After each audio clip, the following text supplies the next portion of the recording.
ici afin que, oh Dieu, nous ne puissions non seulement contempler ta bonté, mais aussi que nous soyons éduqués par toi. Le seul maître des temps et des circonstances qui a permis que ces moments soient, afin que nous soyons de ceux qui viennent en voir à sa juste valeur et qui comprennent qui est notre cœur. Seigneur, c'est avec nos cœurs remplis d'amour pour toi. Mitema na biso etonde na bolingo na yo. Yango toye epai na biso na yo, sanjo na yo mokonzi ya nyonso. Nous devons exprimer notre profonde de gratitude. Seigneur, nous sommes revenus, Seigneur.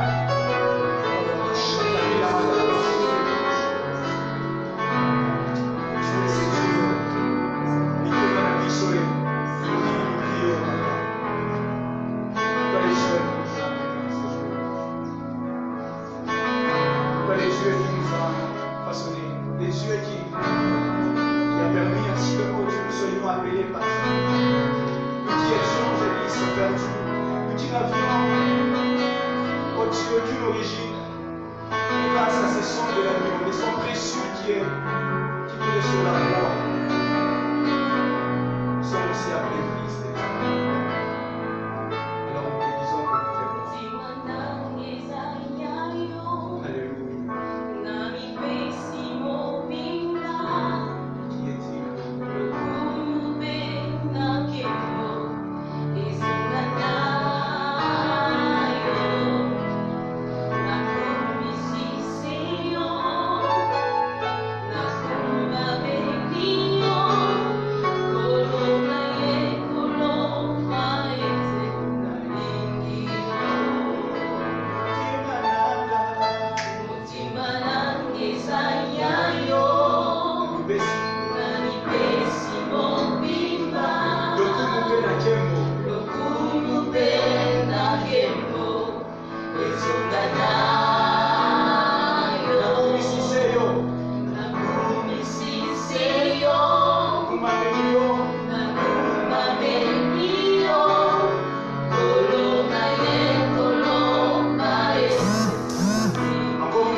puissance est là.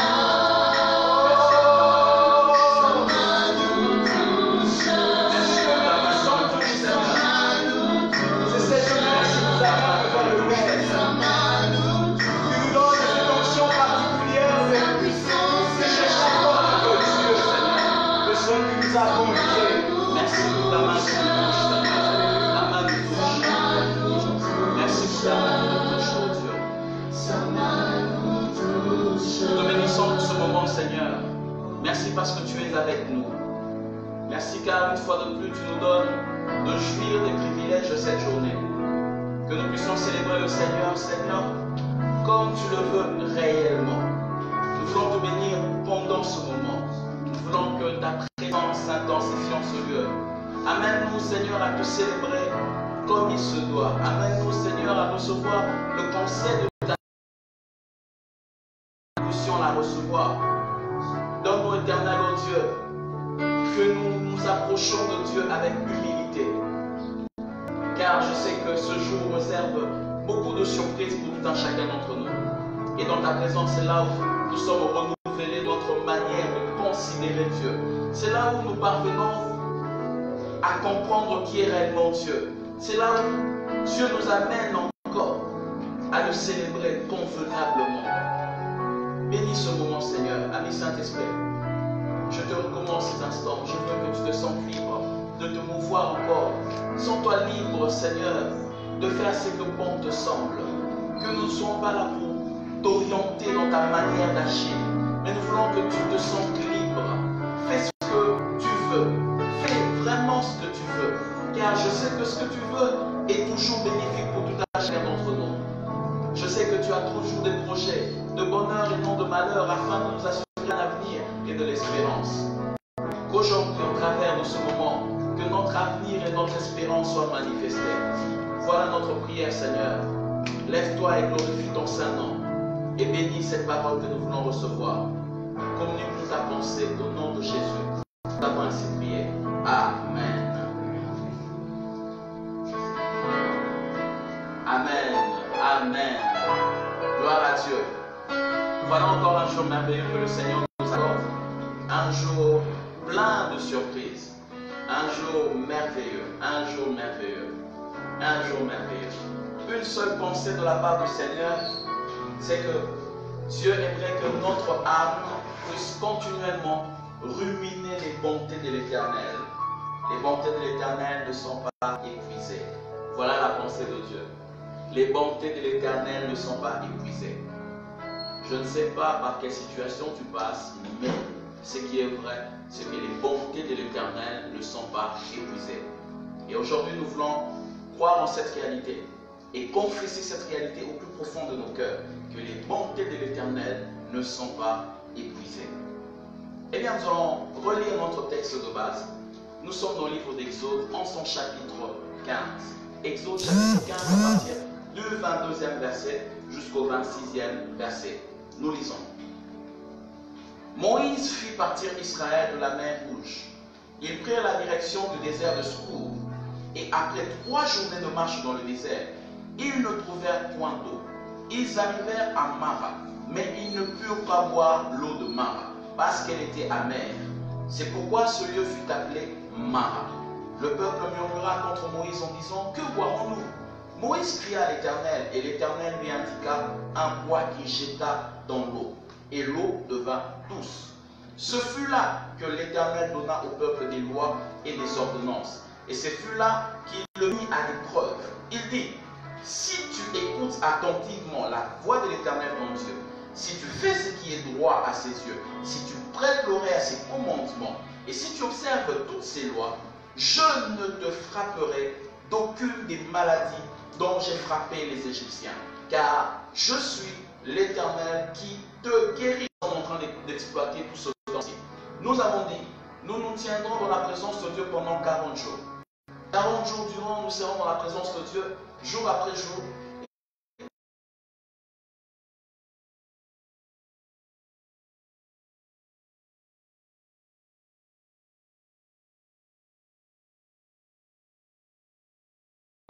De manière particulière. Vous sentez qu'au fur et à mesure que nous évoluons, le Seigneur est en train de nous redresser. Dieu est en train de nous enseigner. Dieu est en train de nous permettre de comprendre sa pensée par rapport à toutes les situations qui arrivent actuellement en ce monde.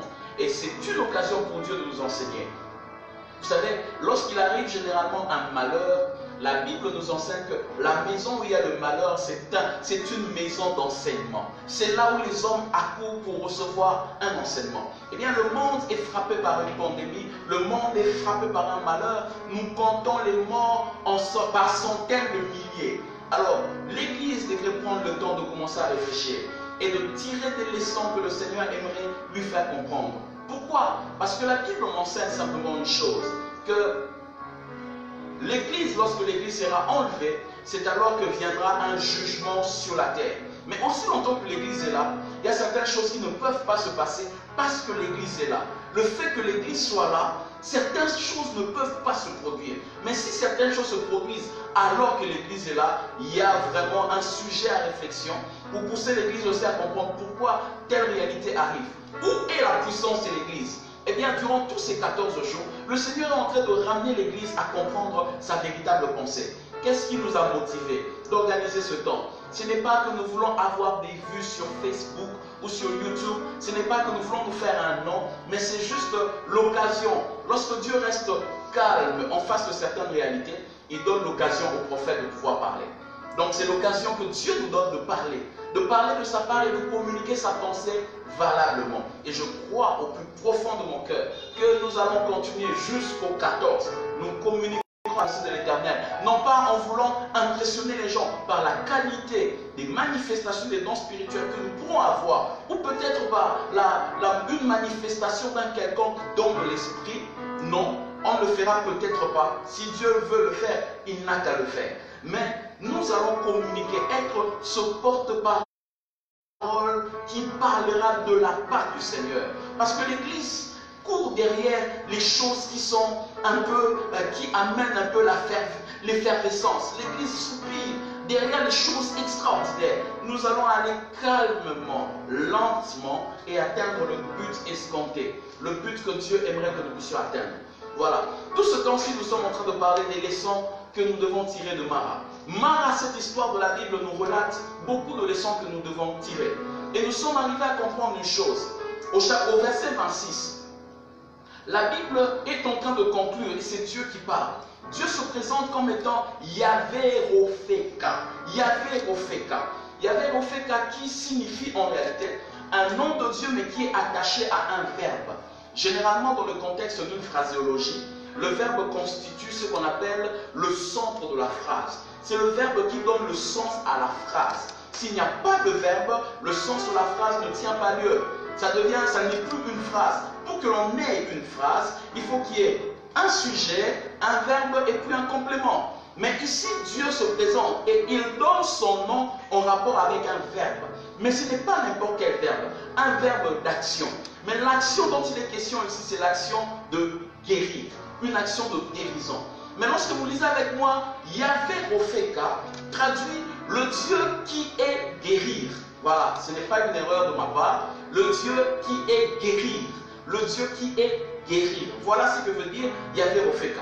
Le Dieu qui est guérir. En d'autres mots, le Dieu qui utilise l'action de guérir, non pas simplement une seule fois, mais il commence à utiliser cette action de guérir dans le passé, il continue avec dans le présent, et il va continuer avec cette action de guérir dans le futur. C'est là que nous avons bien analysé ce texte pour comprendre ce que Dieu voulait dire à Israël. Il dit à Israël, c'est vrai que vous avez quitté l'Égypte pour aller à la terre que je vous donne. Mais sachez une chose, vous avez hérité les germes de maladies qui m'ont poussé à frapper l'Égypte. Alors, tout au long de votre marche, vous aurez toujours à marcher avec ces germes. Moi, Dieu, je ne vais pas vous abandonner. Lorsque vous quittez cette terre, les germes seront avec vous. Vous pourrez être guéri maintenant de ces germes. Mais parce que les germes sont attachés à vous, en tout temps que vous serez en contact avec toutes les choses qui portent ces germes, vous serez encore malade des mêmes germes de l'Égypte. Alors, je serai toujours là pour vous guérir en tout temps. Moi, je serai là pour vous guérir en tout temps. Voilà pourquoi, même lorsque nous avons quitté le monde, en étant devenus enfants de Dieu, ça ne veut pas dire que le péché, nous l'avons abandonné totalement. Non, tu vas constater avec moi, même en quittant le monde qui est l'image de l'Égypte, tu continues à vivre dans la sainteté, mais tu finis toujours à un moment par tomber dans le péché.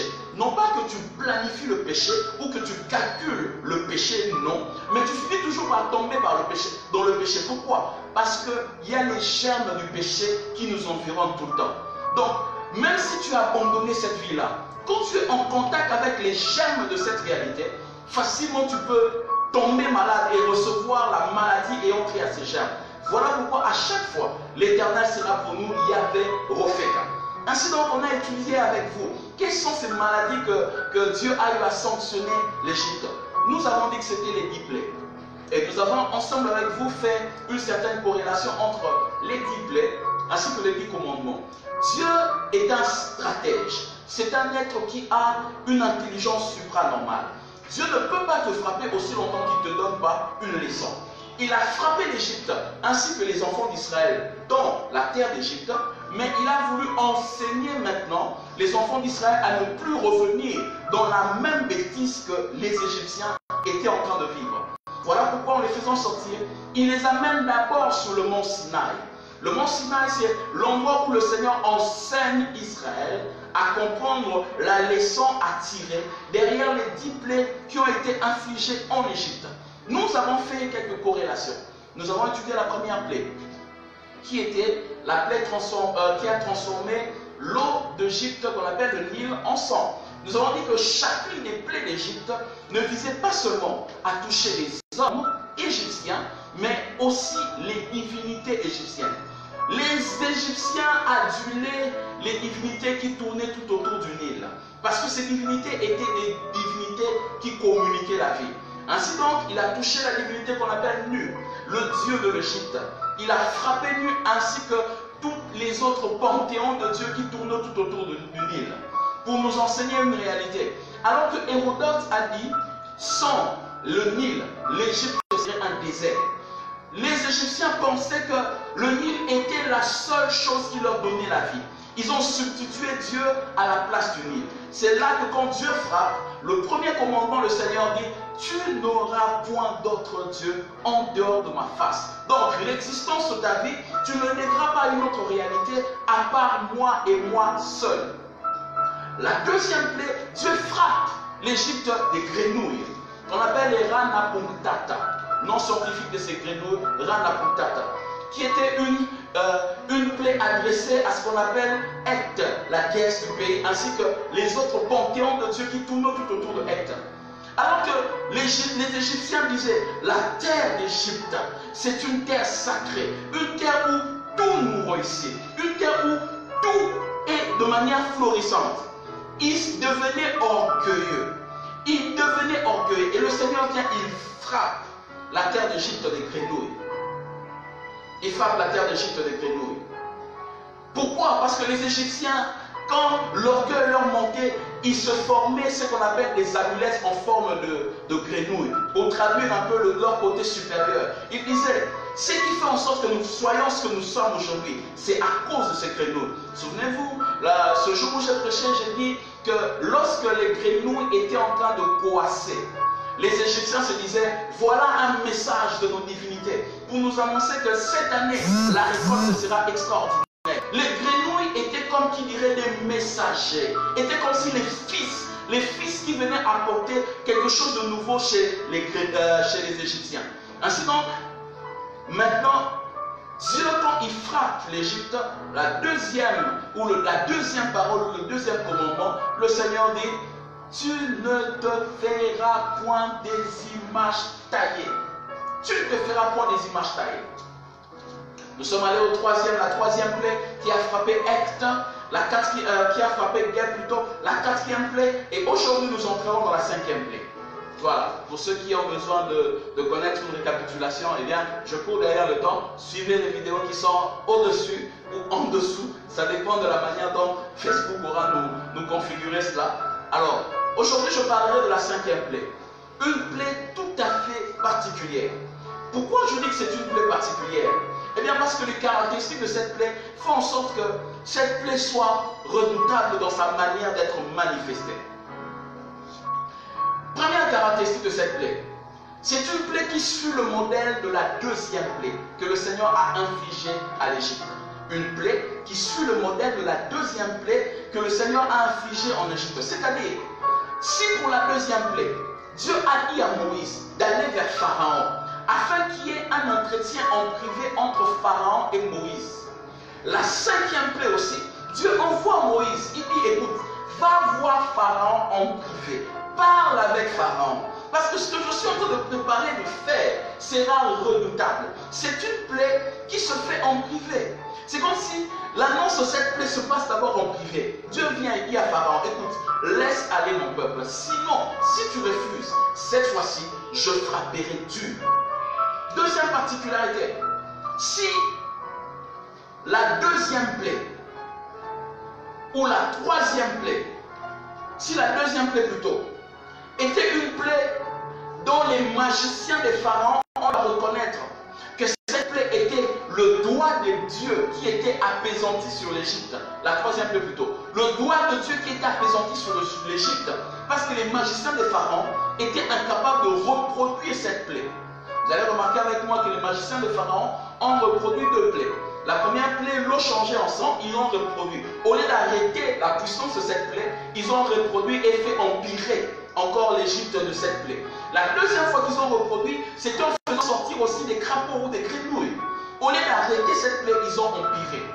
Et la troisième plaie maintenant, lorsque la poussière s'élevait et que les poux ont apparu, c'est là que les magiciens de Pharaon disent non, cette fois-ci, c'est le doigt de Dieu. Mais maintenant, pour la cinquième plaie, Dieu ne dit pas que ça sera le doigt de Dieu. Mais le Seigneur dit, cette fois-ci, je vais imposer ma main.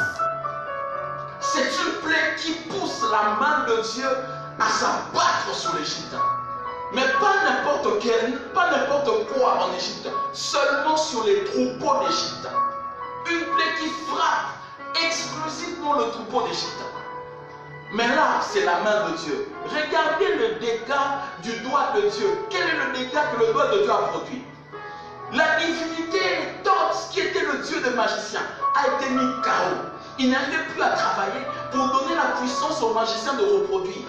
Et les magiciens des pharaons, qui avaient la particularité d'être tout le temps rasés après 3 jours, pour ne pas être infectés des vermines, pour que leur sacerdoce se passe très bien, ce jour-là, lorsque les poux ont apparu, la Bible dit ces tiques ont eu à piquer les magiciens de Pharaon d'une manière, il n'y avait pas de poils sur leur corps, mais ils ont tellement piqué les magiciens de Pharaon qu'ils ont reconnu que non, cette fois-ci, notre divinité qu'on appelle Thoth, celui qui nous donne le pouvoir de copier ou de manifester des choses, il a été lui-même mis KO. Alors, nous reconnaissons que ça, c'est le doigt de Dieu.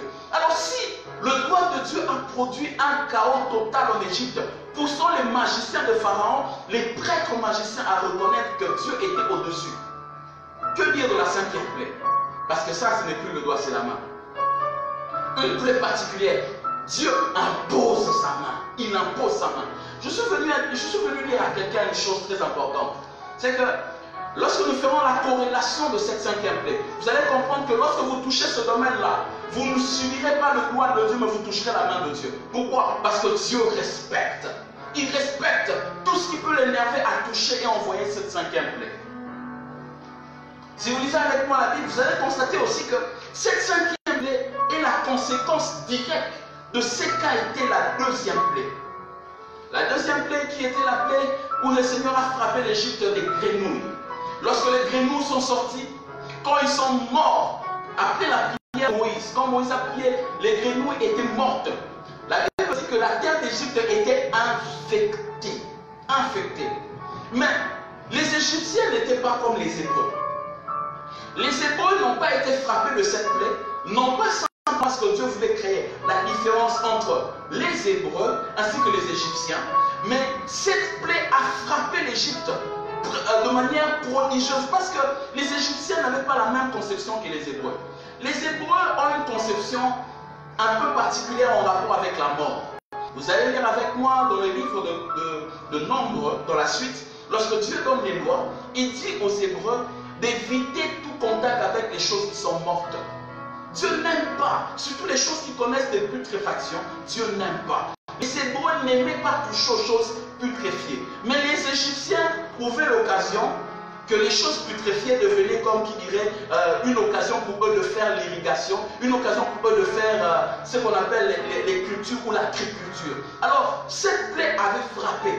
Quand il y avait beaucoup de grenouilles qui étaient morts, au lieu que les Égyptiens tiennent compte des animaux qu'ils auront à faire brouter dans l'herbe, ils ne tenaient pas compte et les grenouilles étaient là dans l'herbe, les animaux mangeaient et ça créait quelque chose de très intéressant qu'on appelle le bacillus anthracis, qui n'est rien d'autre que la fièvre afteuse. C'est la première fois dans l'histoire de la Bible que l'on parle de la fièvre afteuse. C'est dans ce texte. On appelle le bacillus anthracis, la fièvre afteuse. Tous les troupeaux des pharaons qui broutaient à l'herbe d'Égypte étaient frappés par ça. La cinquième plaie était la conséquence. Regardez un peu de manière stratégique comment Dieu fait les choses. Il envoie une plaie, mais il veut que les conséquences de cette plaie, les hommes ne le subissent pas seulement au moment où ils reçoivent cette plaie, mais même dans l'avenir. Il en est de même aussi pour cette cinquième plaie. Mes frères et sœurs, lorsque tu pêches face à ce que nous dirons aujourd'hui, les conséquences ne te toucheront pas seulement toi dans le présent, mais les conséquences te suivront même dans le futur. Amen. La Bible nous montre les troupeaux d'Israël qui furent exemptés de la conséquence de cette plaie à cause de leur attitude face aux choses mortes. Autre particularité, cette plaie, la cinquième plaie, était aussi la conséquence de la quatrième plaie des mouches venimeuses. C'était aussi la conséquence des plaies de la quatrième plaie, qui n'était rien d'autre que l'ensemble des mouches ou l'ensemble des insectes que le Seigneur a frappés à la quatrième plaie. Remarquez-vous, souvenez-vous de ce que nous avons dit hier. Hier, nous avons dit que la race des mouches qui était lancée ce jour-là avait une particularité. C'est que ces mouches pondaient 600 à 800 œufs par mouche. Imaginez 600 à 800 œufs par mouche. Et nous avons expliqué hier un procédé très intéressant que nous avons eu à contextualiser avec le psaume au numéro 23. Nous avons dit que dans le psaume au numéro 23, David qui est en train de parler est un berger. Un berger. Et lorsqu'il parle en disant « L'Éternel est mon berger, je ne manquerai de rien », il a dans sa tête la relation qu'il y a entre un berger et sa brebis ou son troupeau. Alors, il y avait souvent quelque chose qui se passait entre le berger et son troupeau. Qu'est-ce qui se passait? On nous enseigne qu'il arrivait un temps, c'était une période de chaleur, où le berger devait conduire son troupeau dans un endroit montagneux, pour chercher des nouvelles herbes, pour permettre au troupeau de bien manger. Alors, lorsqu'il montait avec son troupeau à la recherche de nouvelles herbes, qu'est-ce qui se passait? Le troupeau était très content parce que l'herbe qu'il goûtait était cette herbe qui était verte. Et c'était vraiment l'herbe qui avait beaucoup de protéines. Mais qu'est-ce qui se passait? Tellement que c'était une période de chaleur, il y avait souvent ce qu'on appelle un essaim de mouches qui venaient généralement déranger les troupeaux. Alors, vous allez remarquer pour ceux qui élèvent les troupeaux, vous allez constater qu'il arrive un certain moment où il y a des mouches qui tournent tout autour des troupeaux. C'est ce qu'on appelle les mouches nasales. On les appelle en termes scientifiques les mouches nasales. Alors ces mouches ont une particularité. Quand ils viennent en grand nombre, quand le troupeau le voit, directement les brebis ou les moutons développent ce qu'on appelle la catécholamine, qui n'est rien d'autre que l'hormone de la peur. Et cette catécholamine amène le troupeau à une improductivité. Mais au-delà de la catécholamine, lorsque ces mouches viennent, ils cherchent toujours à se poser sur la tête des brebis. Et quand ils se posent, ils ciblent généralement le mufle de la brebis, c'est-à-dire le nez de la brebis. Parce que c'est l'endroit qui est un peu humide sur la tête de la brebis. C'est vraiment l'endroit humide. Et cet endroit est très favorable pour permettre la ponte des œufs des mouches. Alors quand ils pondent leurs œufs, la brebis sans savoir continue à respirer. Quand ces œufs sont invisibles à l'œil nu, la brebis respire. Et quand elle respire, ces œufs migrent jusqu'au niveau de son cerveau. Et ça développe ce qu'on appelle en termes techniques le tournis ou la sénirose de mouton. C'est quoi le tournis? Vous allez remarquer le mouton, la brebis en train de tourner sur elle-même, elle devient un peu folle, elle peut se cogner, ainsi de suite. Soit elle meurt, soit elle diminue, comment on dit, elle maigrit sensiblement, elle perd totalement tout ce qu'elle pouvait avoir comme privilège en tant que brebis. Alors, un berger averti, quand il constatait cette chose, qu'est-ce qu'il faisait? Le berger, quand il constatait qu'il y avait trop de mouches nasales, il prenait l'huile d'olive. Il prenait l'huile d'olive, il le mélangeait avec le goudron. Quand il le mélangeait avec le goudron, il prenait aussi un peu de soufre qu'il mélangeait. Alors cette pâte étant créée, le berger mettait ça sur la tête des brebis. À telle manière que quand les mouches venaient, ils sentaient l'odeur du soufre. Parce que le soufre est ce composé qui prend feu facilement. Alors les mouches, en sentant l'odeur du soufre, se mettent à fuir. Alors, les bergers faisaient cela. Or, ces trois réalités représentent de manière, si on le contextualise avec nous aujourd'hui, lorsque nous traversons un moment où nous entrons dans l'intimité de Dieu. Généralement, les mouches nasales sont l'image des rumeurs, des problèmes qui nous arrivent.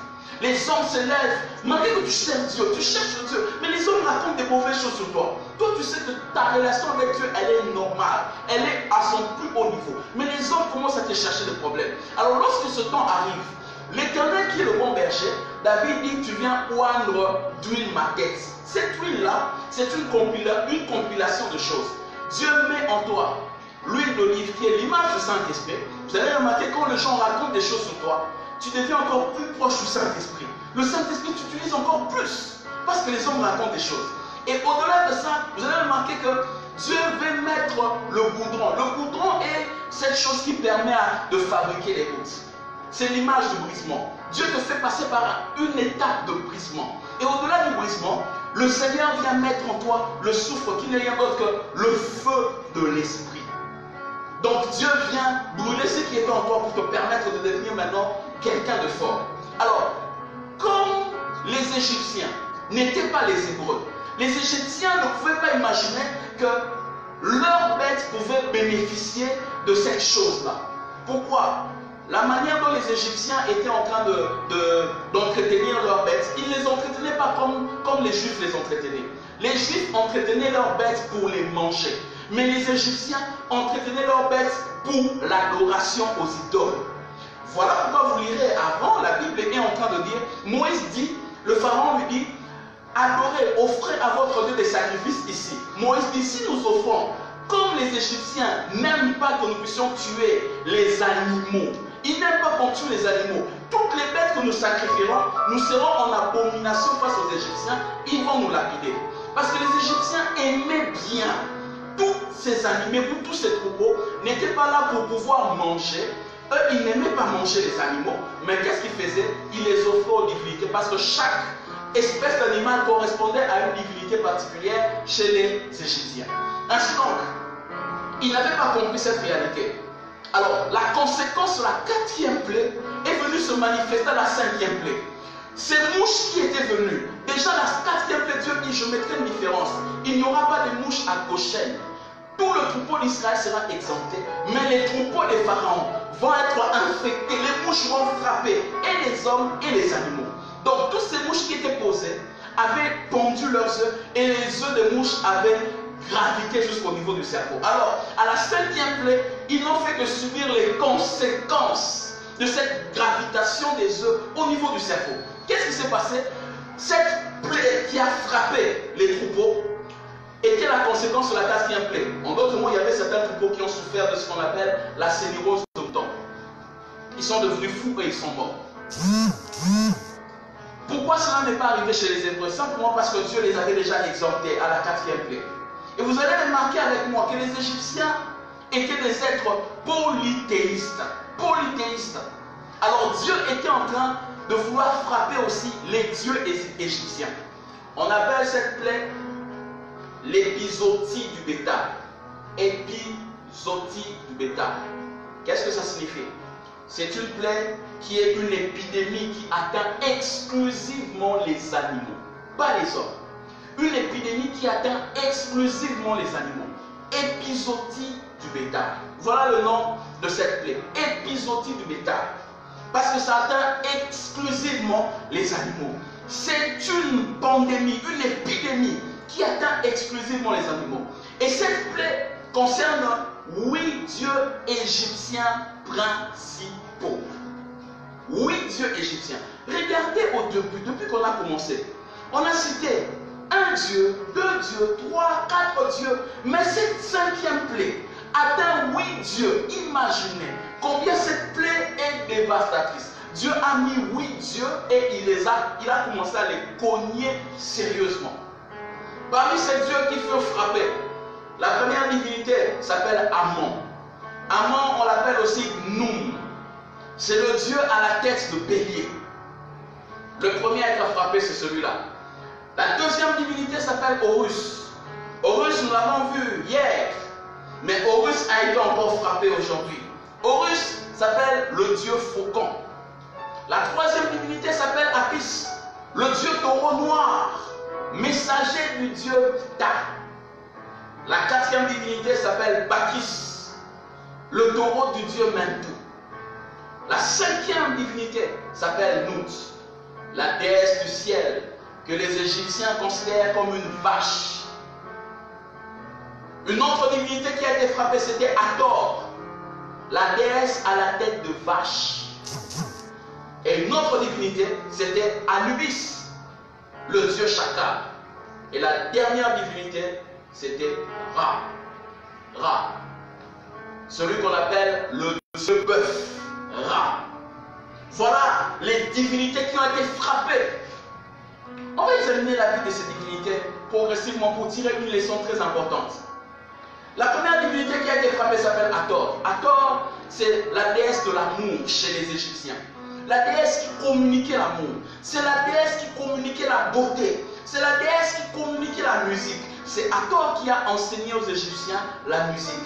Une musique sacrée. Une musique qui était destinée aux divinités. Comment les Égyptiens devaient entrer en contact avec leur divinité? Par des chants, un chant extraordinaire. Ils avaient un style de chanter qui était propre à eux-mêmes. Ils ne chantaient pas comme nous chantons aujourd'hui. Hathor leur avait enseigné comment par la musique entrer en contact avec n'importe quelle divinité. Au-delà de ce fait que Hathor était la déesse qui communiquait la musique, Hathor était aussi la déesse de la maternité et de la joie. Il était attaché à Hathor, le contexte de la maternité et de la joie. En réalité, Hathor représentait la mère première de toute l'Égypte. La mère première de toute l'Égypte. C'était elle la mère de toute l'Égypte. Il y a certaines histoires qui sont racontées sur Hathor. Combien même elle était la mère de tous les Égyptiens, pour permettre à ce que la lignée des pharaons soit une lignée pure. Lorsqu'un pharaon n'avait pas d'enfant, ce pharaon copulait avec Hathor, cette divinité, pour que de cette union sorte une lignée pure, un sang pur des pharaons. Regardez le contexte de l'inceste qu'il y avait chez les Égyptiens. Mais eux-mêmes ne le sentaient pas. Ils trouvaient que c'était génial pour eux. Et Hathor n'était pas seulement célébrée dans la maison du pharaon. Elle était une des déesses les plus populaires et importantes de l'histoire d'Égypte. Elle était vénérée aussi bien par la famille du pharaon, parce qu'on la considérait comme étant la nourrice de Pharaon, la mère de Pharaon. C'est elle qui donnait à Pharaon les ABC de la vie. Elle communiquait à Pharaon le lait pour permettre à Pharaon de grandir. Tout Pharaon qui devait d'abord être allaité par Hathor.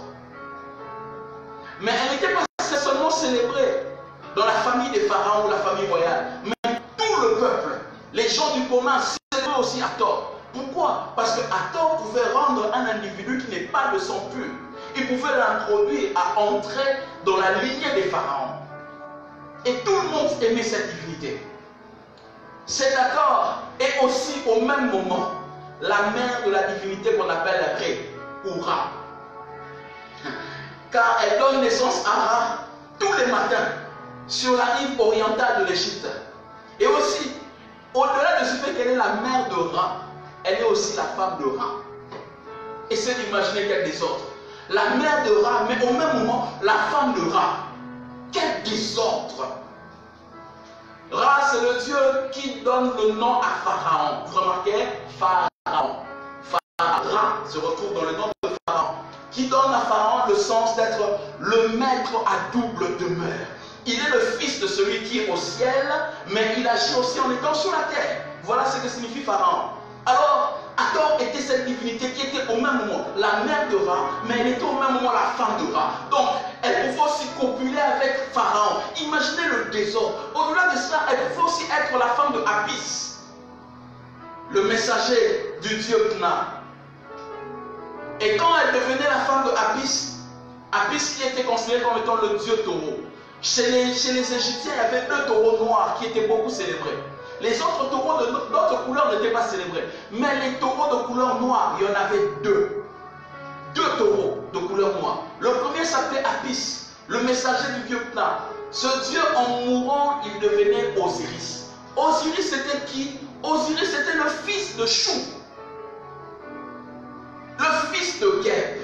Geb et Chou, unis, donnaient naissance à Osiris, Seth et à Nephthys.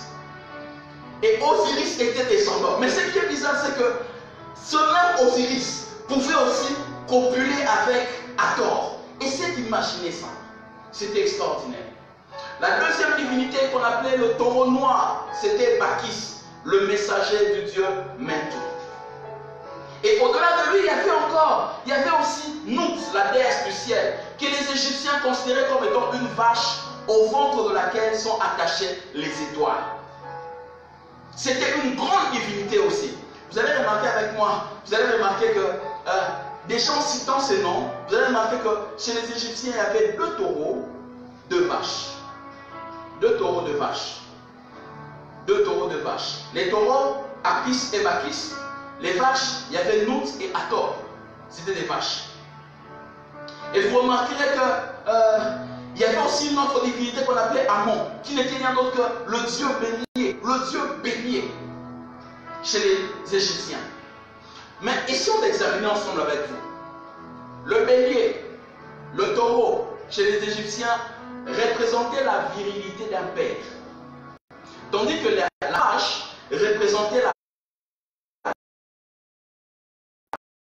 cause du lait que produisent les vaches. Vous êtes avec moi? Je disais que chez les Égyptiens, le bélier, le taureau, ces 2 animaux représentaient la virilité d'un père. Tandis que la vache représentait la provision maternelle d'une mère à cause du lait qu'elle produisait. Et au-delà de cela, il y avait une autre divinité qu'on appelait Horus, le dieu faucon. Il représentait tous les dieux qui pouvaient s'élever dans les airs. Au-delà de Horus, il y avait Anubis, le dieu chacal. C'était le dieu qui permettait le voyage de tous les êtres. Voilà pourquoi ensemble avec vous, nous allons maintenant lire ce texte-là, où l'on parle de la 5e plaie. Je suis dans le livre d'Exode chapitre 9. Vous allez comprendre maintenant avec moi ce que je veux dire. L'Éternel dit à Moïse, le premier verset, va vers Pharaon et tu lui diras, ainsi parle l'Éternel, le Dieu des Hébreux. Laisse aller mon peuple afin qu'il me serve. Si tu refuses de le laisser aller, et si tu le retiens encore, voici la main de l'Éternel sera sur tes troupeaux. Lisez bien avec moi. Sur tes troupeaux qui sont dans les champs, sur les chevaux, moyens de transport, image de Anubis. Sur les ânes, moyens de transport, image de Anubis. Sur les chameaux, moyens de transport, image de Anubis. Sur les bœufs et sur les brebis, image de la divinité Hathor, image de la divinité Horus, image de la divinité Apis et Bacchus. Et la Bible dit, il y aura une mortalité très grande. Remarquez comment Dieu donne. Il est en train de préciser une mortalité très grande. Une mortalité très grande. L'Éternel distinguera entre les troupeaux d'Israël et les troupeaux des Égyptiens. Il ne périra rien de tout ce qui est aux enfants d'Israël. Le verset 3 dit, je reviens au verset 3. Voici, la main de l'Éternel sera sur tes troupeaux. Verset 5. L'Éternel fixa le temps et dit, demain, l'Éternel fera cela dans le pays. Et l'Éternel fit ainsi dès le lendemain. Tous les troupeaux des Égyptiens périrent. Et il ne périt pas une bête des troupeaux des enfants d'Israël. Pharaon s'informa de ce qui était arrivé, et voici, pas une bête des troupeaux d'Israël n'avait péri. Mais le cœur de Pharaon s'endurcit et il ne laissa point aller le peuple. Eh bien, toutes ces divinités qui ont été frappées par Dieu Leur corollaire aujourd'hui représente toute la réalité de la paternité et de la maternité. Essayez d'imaginer ensemble avec moi comment Hathor, la mère de toutes les divinités, celle qui nourrit Pharaon, peut sortir avec toutes les autres divinités, mais aussi avec des hommes. Mais ça ne fait rien chez les Égyptiens. Comment Nout, la déesse du ciel, mère de Geth, celle qui donne à la terre d'Égypte sa protection, mère de Osiris, le dieu des morts, elle-même descend pour s'abaisser et sortir avec n'importe quelle divinité, alors qu'elle a son mari qu'on appelle Ré. Ce n'est pas normal. Il y avait un contexte de non-respect de la paternité qui régnait sérieusement en Égypte. Et les Égyptiens trouvaient ça normal qu'une mère, comme Pharaon, on dit qu'elle devait d'abord coucher avec sa propre mère avant de devenir Pharaon. Elle devait coucher avec sa propre mère. Quel respect qu'on devait à la paternité. La femme de ton père, ta mère, et tu couches avec elle. Ce n'est pas possible. Eh bien, cette cinquième plaie est une plaie qui touche au péché contre les parents. Voilà pourquoi le cinquième commandement, le Seigneur dit: honore ton père et ta mère. Honore ton père et ta mère. Tu dois apprendre à respecter ce contexte-là de la paternité et de la maternité. Les Égyptiens ne comprenaient pas ça. Ils trouvaient ça normal. Donc une mère qui mettait au monde Pharaon savait qu'un jour, avant que Pharaon ne puisse hériter, il doit sortir avec sa mère. Tout le monde trouvait ça normal. Dieu aime que l'on respecte la paternité. Ici, il n'est plus question du doigt de Dieu, mais il est question de la main de Dieu. Pourquoi? Parce que si vous lisez avec moi, Exode chapitre 20, le commandement est entré à la paternité. Dieu dit: honore ton père et ta mère. C'est le premier commandement avec une promesse, afin que tu vives longtemps et heureux ici sur la terre. Dieu tient compte de la paternité. Si tu oses toucher à la paternité, Dieu frappe. Mais que ne remarquons-nous pas avec le monde actuel? Oh, nos parents, nous ne les respectons pas. Écoutez, la Bible n'a pas dit dans le livre de Exode chapitre 20, lisez le contexte avec moi, à partir du 12e verset, honore ton parent. La Bible n'a pas dit parent. La Bible a dit honore ton père et ta mère. Honore ton père et ta mère. Ce qui est très intéressant, en lisant ce texte en français, on ne comprend pas ce que Moïse a voulu nous dire. On va lire ce texte en hébreu. En hébreu, ça va nous aider. La Bible dit Kabet, honore Kabet. Kabet vient du terme Kabot. Kabot signifie la gloire. Donc, donne nos gloires à ton père et à ta mère. Mais quand on parle de Kabet ici ou Kabot, ce n'est pas la gloire qui représente un poids. Non, ce n'est pas seulement la gloire qui représente un poids, mais Kabot ici, dans le sens de ce texte, Kabot signifie une forme d'honneur. Peu importe l'endroit où tu te retrouves, cet honneur, quand tu vois ton père, tu dois lui donner cet honneur, même si toi tu es haut placé. Tu dois lui donner cet honneur au-dessus de toi. Est-ce que nous le faisons aujourd'hui? Lorsque nos parents étaient jeunes, on était fiers d'eux. Mais depuis qu'ils sont devenus vieux, remarque comment tu les traites. Avant tu l'appelais papa, mais maintenant tu l'appelles par son nom, son prénom. Pourquoi? Parce qu'il a vieilli, il n'a plus de force. Et tu penses qu'en devenant grand, tu peux le tutoyer ou peut-être tu peux le rabaisser à la dimension d'un enfant. Que ne remarquons-nous pas aujourd'hui? Il y a des gens qui insultent même leur père. Quand ils étaient enfants, ils respectaient, ils craignaient. Mais depuis le moment où ils ont grandi, ils commencent à gronder même leurs parents, parler du mal de leurs parents.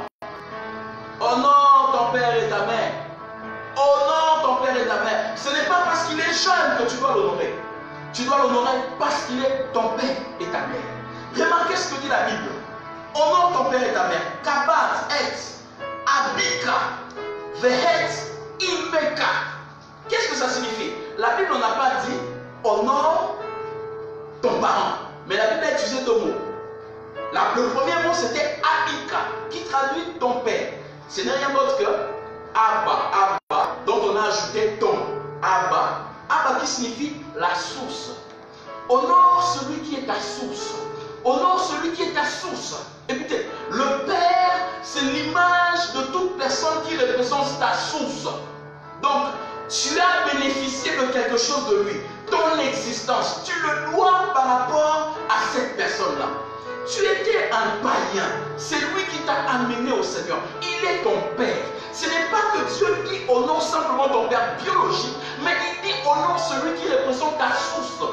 Tu n'avais pas de boulot, c'est lui qui a tout fait, il t'a fait entrer dans cette société. Mais depuis que tu es entré, tu commences à comploter pour qu'on le fasse partir, que toi tu le remplaces. Tu n'es pas en train d'honorer ta source, il est ton Père, honore-le. Si le Seigneur a frappé, c'est parce que l'honneur dû au Père n'existe plus dans l'Église, ainsi que dans le monde. L'honneur dû au Père n'existe plus. Aujourd'hui, que ne remarquons-nous pas? Des fils qui s'élèvent, de plus en moins ils ont appris à faire certaines choses comme les pères, ils commencent à devenir des donneurs de leçons des pères. Mes frères et sœurs, tu ne me verras jamais parler du mal de mon Père spirituel. Je ne le ferai jamais. Même s'il commet une bêtise, je ne le ferai jamais. C'est mon Père. Ma Bible me dit honore-le. Ça veut dire, même s'il a mal fait des choses, quand il sera devant moi, je dois lui donner un honneur même plus que moi. Que nous remarquons-nous pas aujourd'hui? Beaucoup de gens quittent des églises parce que leur père spirituel a fait une bêtise. Mes frères, c'est d'abord un homme avant d'être un homme de Dieu. Il est d'abord un homme, honore-le. Ça, nous ne comprenons jamais cette chose. Dieu a frappé l'Égypte parce qu'il y avait ce déshonneur de la paternité. Dieu frappa. Dieu, la même chose. Le Seigneur veut guérir l'Église de cette maladie qui a été héritée. En quittant l'Égypte, on a toujours cette maladie-là de ne pas honorer le père et la mère. On a cette maladie-là. Mon frère, ma soeur, que fais-tu pour ton père, que fais-tu pour ta mère? Tu dis, quand je vais l'appeler, il me parlera d'un problème d'argent. Il m'indispose tout le temps. Quand tu étais enfant, il ne disait pas ça pour toi. Mais toi, tu as pris une position. Aujourd'hui, il est devenu quelqu'un qui t'indispose parce qu'il a vieilli. Oh, malheur à toi. Le Seigneur ne mettra pas son doigt, mais ça sera la main. Regarde ce que le doigt de Dieu a fait, mais regarde ce que la main de Dieu a fait. C'est que la main de Dieu fera. Parce que tu n'honores pas ton père et ta mère. Combien sont ceux-là? Combien sont ceux-là qui aujourd'hui pêchent contre cette parole? Parce qu'ils n'honorent pas leur père ni leur mère. Le deuxième mot que la Bible utilise, c'est Amma. Amma qui traduit la mère. Amma. Amma qui traduit la mère. Dans le contexte de Amma, il y a tout ce qu'il y a de providentiel. Donc Amma t'a donné tout ce que tu as de providentiel. Tout ce que tu as de providentiel. C'est cette personne que tu dois apprendre à honorer. Regarde, ta mère, elle t'a porté 9 mois dans son sein. Peut-être que tu es né par césarienne, il y a eu une déchirure. Peut-être qu'on a fait une opération et toi tu es né. Elle est restée avec cette cicatrice en elle. Mais aujourd'hui, tu as pris position, une bonne position dans la société. Et tu l'appelles cette vieille qui est sorcière. Ça me fait très mal. Écoutez, je ne suis pas en train de nier la puissance des sorciers. Les sorciers existent, ils sont puissants. Mais n'en déplaise à qui veut l'entendre, mon Dieu n'est plus puissant que les sorciers. Alors, je ne néglige pas les sorciers, mais je ne peux pas leur donner de l'importance. Cette femme qui t'a porté 9 mois dans ton sein et qui t'a élevé alors que ton père n'était plus là. Aujourd'hui, tu as atteint une grande position parce que tu as rencontré un soi-disant prophète qui te dit que c'était une sorcière. Et tu prêtes attention et tu dis, oui, elle combat ma vie. Et tu insultes ta mère. Essaie de réfléchir. 9 mois dans son sein. Ne t'a-t-il pas donné la sorcellerie? Elle a seulement attendu que maintenant elle commence à te combattre. Réfléchissons, mettons-nous dans la peau des hommes. On n'est pas des bêtes. Il y a certaines prophéties qu'on ne peut pas écouter, mes frères et sœurs. Honore ton père et ta mère. Le fais-tu? Est-ce que tu le fais? Est-ce que tu le fais? Quel est le jour où tu as appelé ton père ou ta mère et tu as seulement dit je t'aime? Quel est ce jour-là? Quel est ce jour-là où tu as parlé en public de ton père et de ta mère? Quel est ce jour-là? Oh, ça fait longtemps, hein? Tu n'as pas constaté? Quand tu étais enfant, tu ne jurais que sur ton papa. Papa, c'était l'homme le plus fort de tous les hommes. Mais depuis que tu as grandi, qui est le plus fort dans ta vie? Ce n'est plus papa. Tu ne l'honores plus. Tu ne l'honores plus. Dieu sait une chose, mes frères et sœurs. En nous poussant à honorer nos pères et nos mères, il sait une chose. Que ce que nous faisons à nos pères et à nos mères, un jour, on va aussi le faire chez nous. Un jour, nous aussi, nous deviendrons des pères et des mères. Et ça fera très mal. Les enfants que tu as mis au monde te refont ce que toi tu as fait sur tes propres parents. Ça te fera très mal. Mes frères et sœurs, tout se paie ici-bas. Dieu est bientôt juste. Tu vois ce que tu fais à tes parents. Tu vois ce que tu fais à tes parents. Tu vas vivre les mêmes choses. Je te dis, sans être en train, sans que je sois en train de prophétiser. Ce que tu fais à tes parents, tu les vivras. Tout se paie ici-bas. Ici-bas. Depuis que tu as eu ce travail, combien de fois tu as appelé ta mère pour lui donner ne serait-ce que 10 francs? Combien de fois? Tu es peut-être à l'étranger, tu l'as laissé en Afrique. Tu te dis, ah, il y a des sorciers là, si j'en vois, on va bloquer ma vie. Et celui qui t'a porté sur son dos, elle a eu le problème de colonne vertébrale à cause de toi, parce que tu pesais beaucoup. Tu faisais pipi tout le temps au lit, mais elle a supporté de prendre ton lit là et le mettre au-dessus. Tout le monde voyait, mais la honte là, c'est pas toi qui le portais. La honte, c'est elle qui portait, parce que tout le monde disait, son enfant ou sa fille ou son fils fait pipi au lit. Elle avait honte, mais elle a accepté ça. Aujourd'hui, tu as une bonne position. Qui sait que tu faisais pipi au lit? Personne. Aujourd'hui, tu négliges cette personne-là. Ah, Dieu est un Dieu juste. C'est sa main qui sera sur toi. Je te rassure que sa main sera sur toi. Sa main sera sur toi. Voilà pourquoi tu fais des choses et ça n'évolue pas. Pourquoi? Parce que tu n'as jamais honoré ton père et ta mère. Je suis en train de parler à des personnes qui ont cessé de parler à leurs parents depuis un longtemps. Aujourd'hui, je m'adresse à vous. Dieu a frappé le monde pour te permettre d'écouter ce message. Pour que tu sois scotché à écouter ce message. Dieu veut que tu restaures ta relation avec tes parents. Pourquoi? Si tu ne le fais pas, tu mets en danger tes enfants. Tu es en train de mettre en danger tes enfants.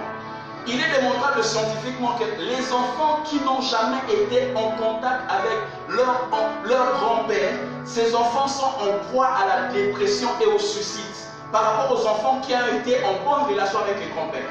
Quand tu n'es pas en relation avec ton père ou ta mère, tu pousses tes enfants à être déconnectés de la lignée, d'une lignée où ils bénéficient peut-être de certains privilèges parce qu'ils ont été tes parents. Mais tu les déconnectes. Combien de fois appelles-tu ton père et ta mère? Tu es très loin, mais combien de fois tu l'appelles?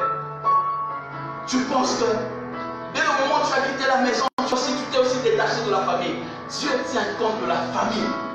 Il dit, puisque moi et mon père nous sommes un. Et regardez une famille extraordinaire.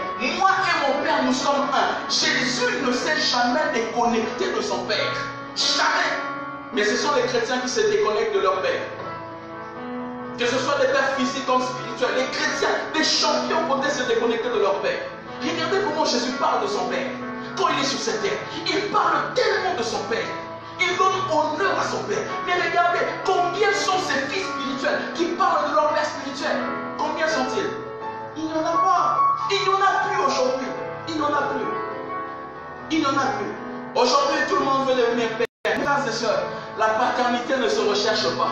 La paternité est une évidence. Et la paternité vient lorsque l'homme est appelé à tracer une lignée après lui.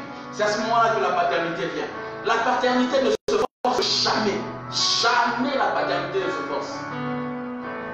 Très cher Père, ce message vous est adressé. Si vous constatez que vos fils ne parlent jamais de vous, ils ne sont pas vos fils. Ce sont des mercenaires. Des vrais mercenaires. Un vrai fils, c'est celui qui honore son père. C'est celui qui parle tout le temps de son père. Et même si son père n'est pas tel que tout le monde entend, mais lorsqu'on entend le fils en train de vanter son père, on se dit, ah, c'est ce type qui doit être... Je me rappelle, on était tout petit. Ah, je n'oublierai jamais cette histoire. Je raconte toujours cette histoire en tout temps, quand je parle de la paternité. Un de nos amis, son papa était un pousse-pousseur. Il roulait son chariot. Tous nous le connaissons. Mais cet ami, la manière dont il parlait de son père, c'était extraordinaire. Un jour, on était là tous ensemble, plein d'enfants dans le parc. Il a raconté l'histoire. C'était une fausse histoire, c'est vrai. Mais en ce temps-là, on était tout petits. On a cru que c'était une vérité descendue du ciel. Il a dit, mon père, c'est l'homme le plus fort de tous les papas. On a dit, jamais.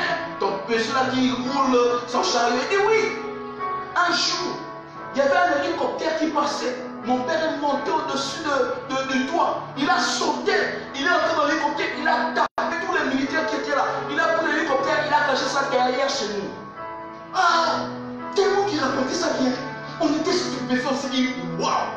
Et je vous dis, mes frères et sœurs, quand on a vu ce papa-là, la manière dont on le saluait avec un respect. Et je suis sûr que ce papa se disait, mais moi, je poussais. Comment on me donne autant de respect? Quand on les voyait, tous on s'arrêtait. Même si on joue au foot, on arrêtait. Oh, je peux pas, oh, je peux pas. Et puis il passe avec son chariot, tout content là.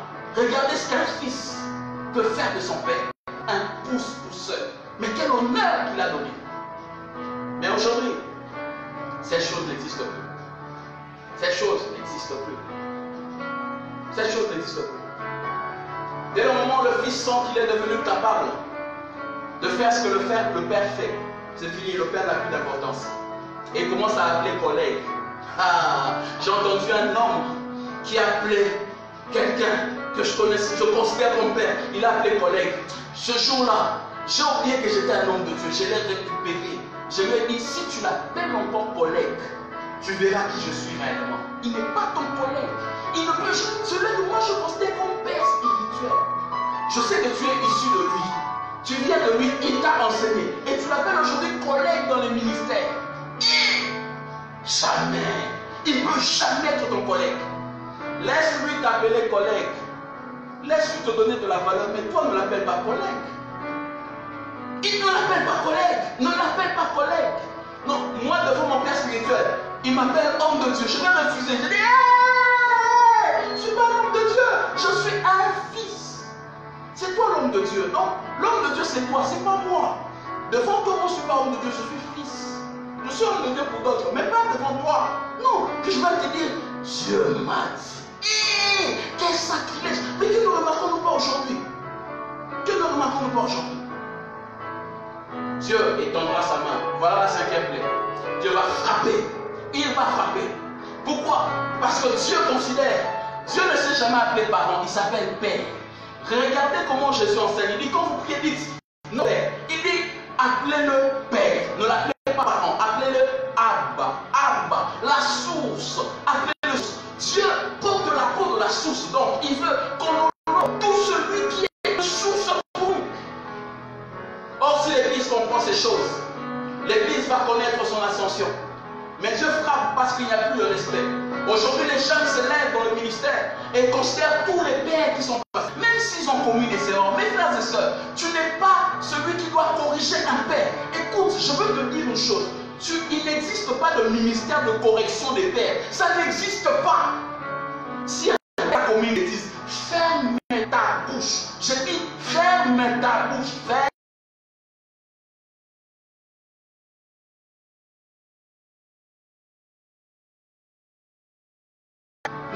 Dieu appelle Moïse. Et regardez-moi. Regardez comment Dieu est un Dieu qui respecte la paternité. Il appelle Moïse, il donne des lois. Il est passé par qui? Par Moïse. Il dit, Israël, vous ne prendrez pas des femmes étrangères pour qu'elles n'amènent pas d'autres divinités au milieu de vous. C'est Moïse qui a dit cette parole. Donc tout le monde a écouté. Mais la Bible dit, le même Moïse va épouser une autre femme étrangère. Josué et Myriam se lèvent. Ce type, il se moque de nous. L'Éternel a parlé. Est-ce que Dieu peut-il toujours parler? Dieu sort. Il dit, vous, venez, venez, venez, écoutez. Fermez vos bouches. Fermez vos bouches. Je vais passer chez tout le monde par des rêves. Mais Moïse, je lui parle face à face.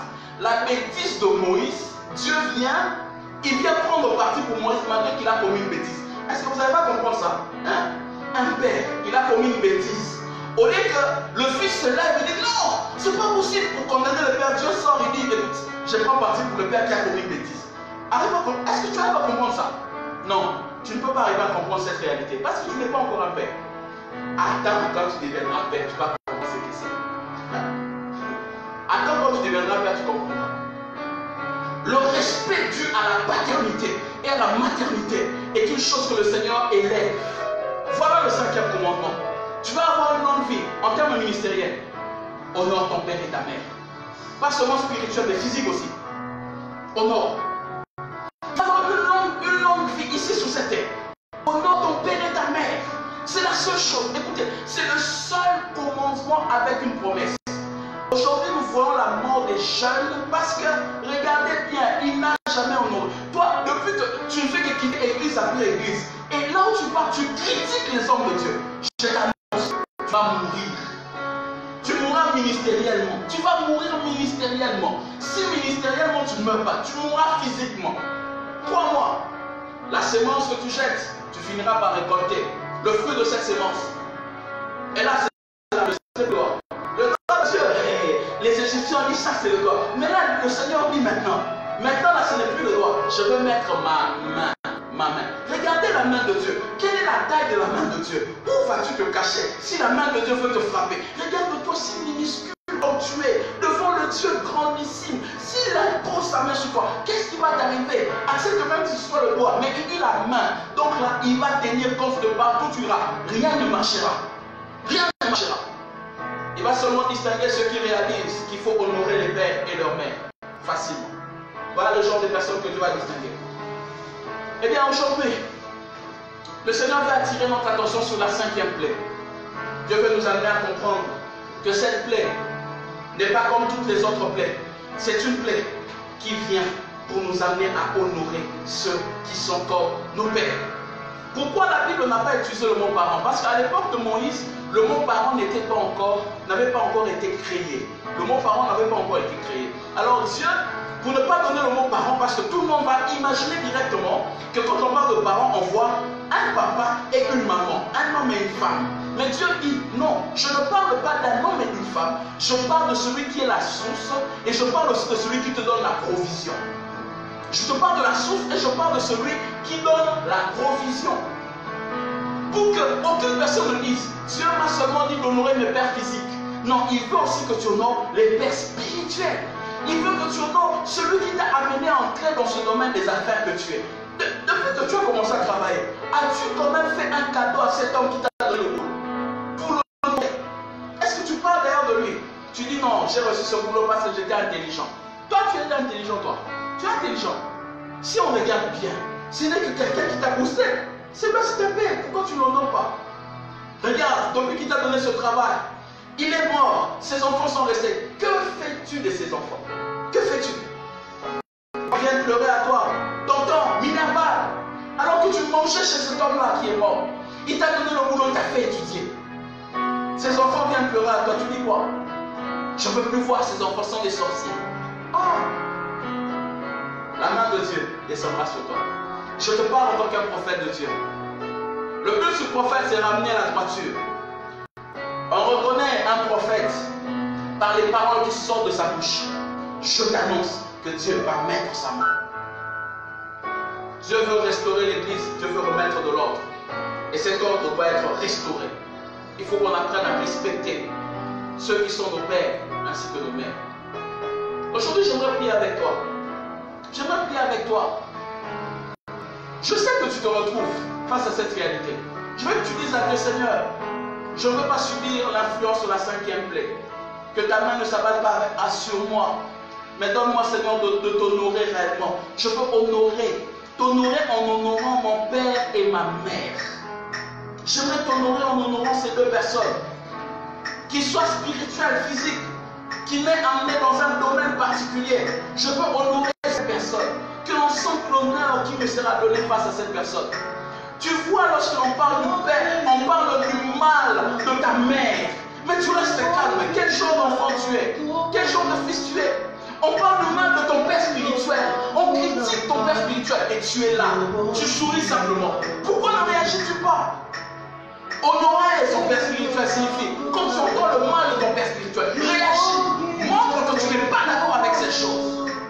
Mais nous avons aujourd'hui des fils déloyaux. Des gens qui ont une déloyauté extraordinaire. On parle du mal de ton église. Ton père, mais tu restes calme. Et tu participes même. Tu n'auras jamais la bénédiction. J'aimerais que tu élèves ta voix là, que tu commences à parler à Dieu. Commence à parler à Dieu. Dis à Dieu, aide-moi. Je veux honorer mon père. Je veux l'honorer. Je veux honorer ma mère.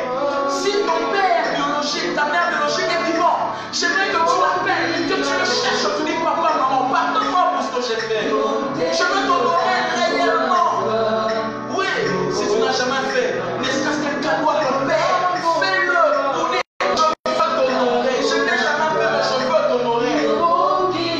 Bénédiction de ton père et de ta mère. Fais-le.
D'arriver au summum ou au paroxysme de ce temps de prière.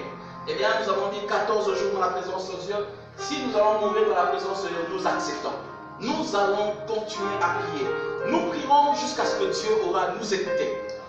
Que ça lui plaise de nous exaucer ou pas, l'essentiel pour nous, c'est que nous sommes approchés de lui. Nous lui avons parlé et il nous a écoutés. Voilà le but de ces 14 jours. Un temps durant lequel nous allons parler à Dieu, mais aussi recevoir le conseil de sa sagesse, recevoir son instruction pour nous permettre d'être orientés. Ainsi donc, la journée de mardi 12 et du mercredi 13, voici notre manière de prier. Ce seront 2 jours de prière d'autorité. Nous allons prier pour détruire tous les projets du diable contre la vie des enfants de Dieu de par le monde entier. Actuellement, le diable cherche à déstabiliser la vie des enfants de Dieu. J'ai appris qu'il y a des églises en Belgique qui ont fermé à cause de cette pandémie. Et ils ont même vendu les instruments de musique, ils ont vendu les chaises, ils ont vendu toutes choses. Oui, nous allons prier pour détruire les projets du diable contre la vie des enfants de Dieu de par le monde entier. Mes frères et sœurs, si tu ne pries pas pour les prochains, tu es en phase d'exposer ceux qui sont dans ton armée. C'est le temps pour nous de nous élever et de prier pour nos bien-aimés de par le monde entier.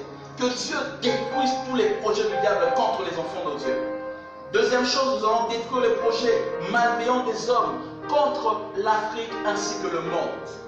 C'est vrai que les hommes ont des mauvais penchants. Ils veulent déstabiliser l'Afrique, ils veulent déstabiliser le monde. Je me souviens, j'ai reçu une vision de la part du Seigneur où le Seigneur était en train de me dire, cette pandémie est arrivée, c'est parce qu'il y a quelque chose du diable derrière. Il aimerait déstabiliser le monde entier, que les personnes qui sont âgées puissent mourir. Mourir. Donc vous remarquerez de par le monde entier, cette pandémie a beaucoup touché plus les personnes un peu plus âgées, de par le monde. Les personnes meurent. Et ces villes où il y avait beaucoup de population de vieillards se retrouvera être une ville où il n'y a plus de population. Alors qu'est-ce qui va se passer? On va commencer à lancer à l'Afrique des offres. On va commencer à donner des bourses en Afrique, donner des programmes d'immigration, que les jeunes qui sont dans l'Afrique puissent quitter l'Afrique pour aller dans ces pays. On va leur assurer la pluie et le beau temps. On va leur donner des espoirs de beaucoup de choses. Leur donner un travail qui payera sérieusement. On va leur montrer des privilèges pour pousser les Africains, les jeunes Africains à immigrer, quitter leur pays pour aller de l'autre côté. Parce que les hommes ont dans leur pensée une chose. L'Afrique est une réserve dans beaucoup de domaines. Alors qu'est-ce qu'ils feront? Quand les jeunes Africains vont quitter pour aller de l'autre côté, ils viendront maintenant pour s'accaparer de ce qu'il y a comme ressources minières au sein de l'Afrique. Et les jeunes vont laisser dans l'Afrique la population qui sera vieille. Et ils auront une caractéristique. Ces personnes se diront, on peut facilement liquider cette population vieille parce qu'il n'y aura personne qui pourra s'opposer à nous. Et on va proposer à plusieurs Africains de changer de nationalité. Africains, lorsque tu auras cette opportunité de changer de nationalité, ne le change pas. Dieu aimerait amener l'Afrique à atteindre son niveau. Je pense que Dieu m'a dit, écrivez ces choses et vous verrez ces choses se réaliser à la lettre comme le Seigneur l'a dit.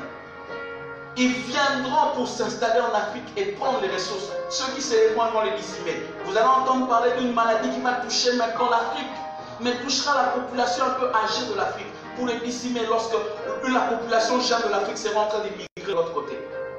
Nous allons prier pour détruire les projets des hommes malveillants de cœur contre l'Afrique et le monde. Nous allons détruire. Nous ne vivons pas pour ces hommes, mais nous vivons pour Dieu. J'ai dit, je laisserai à ma famille, à mes enfants, un héritage merveilleux. Et cet héritage, avant que je ne vienne, mes enfants devront goûter à cet héritage. Alors celui qui se lèvera pour chercher en péché, c'est que mes enfants ne goûtent cet héritage. Je suis un homme de Dieu, j'ai une bouche et Dieu me donne la capacité de déclarer et de décréter. Nous sommes en train de le faire. On est en train de préparer ce que sera l'avenir pendant ces 14 jours. Alors joins-toi à nous, toi qui peut-être as suivi ce temps de prière, joins-toi à nous dans ces 14 jours. Jusqu'au 17 mai, nous sommes en train de prier et nous nous retrouvons toujours à la même chaîne, à la même heure en train de prier ensemble pour clôturer ces bons moments. Voilà l'orientation que nous sommes appelés à respecter. Il y a une pensée que Dieu m'a donnée le 25 juin 2015 et cette pensée dit ceci: l'important dans la vie n'est pas de savoir qui est contre toi, mais savoir qui est avec toi. Or, tu es entouré d'une armée céleste forte. Eh bien, nous ne cherchons pas à découvrir qui est à la base de toutes ces choses. Notre importance, c'est de savoir que celui qui est avec nous est plus puissant que ce monde. Donc, que le diable s'élève avec ses manigances. Celui qui est avec nous donnera la solution tôt ou tard, ça c'est évident. Alors, notre temps de prière, c'est découvrir ceux qui sont avec nous. Chercher à découvrir encore le Dieu qui marche avec nous, ce Dieu qui fait des actions avec nous, apprendre à le connaître encore davantage. Ainsi donc, pour ma part, je vous dis, à demain déjà à la même heure et à la même chaîne, s'il faut le dire ainsi. Shalom Aleichem, que Dieu vous bénisse.